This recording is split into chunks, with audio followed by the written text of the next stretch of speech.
It is a lifestyle thing, and it's something that you have to be involved with for the rest of your life. And I think what I've done in the past is thought, I'll do the fitness thing, I'll do the big rush, the diet, and and lose it, and then gradually 2 years later you feel that you've Creeps back on. Yeah.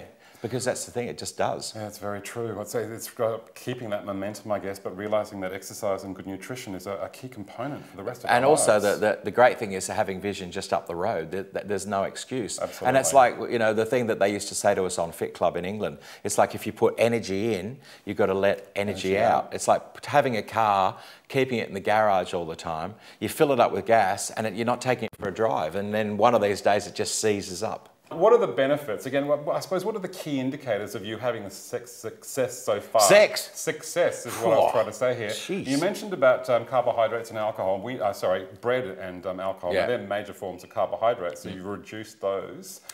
Increasing protein has helped? Yeah, I think the thing is that there's always been a fad diet out there. For people like me in the media and, people like Kerry Ann, they're always kind of like getting publicity or losing weight and doing it in the spotlight, which is fine because it keeps you on the track. Yeah. But there's always the high protein, the Israeli so-and-so diet. Lemon detox. Yeah. Oh, I bought some of that lemon detox. I don't think we ever used it. It was like so hideous. I'm happy to hear that. Seriously, stick with good nutrition and move more. Yeah, I think that's the thing. Like, one of the things I learned from Fit Club and also from people like Guy Leach, he's a 29th of February baby as well. Okay. And, he's one of those guys that's always fit and healthy.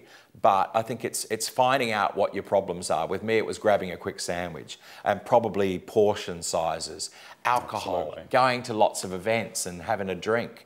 And you just have to find a way of saying, okay, I can have a big drink in my hand, but just don't make it wine and don't make it vodka or whatever. You can have a drink once in a while, but for me, I find at the moment it's best not having any booze.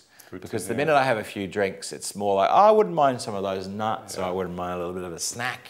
And I think that's the dangerous stuff. And I think you've just got to find out what your problems are.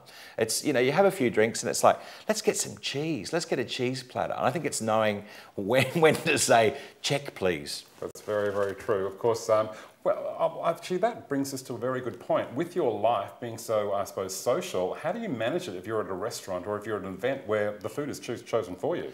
I think you just have to be brave and you have to be outspoken. It doesn't matter if you're at a thing at work or if you're at some movie thing I try to stay away from lots and lots of functions. But like I said the other night, I had to do this Sydney Swans thing, and you go for the healthy option. And also, when they put the bread roll down, I put it on somebody else's plate. Or I move it away. And I think you just have to do that. There's so many people that have food allergies and things these days.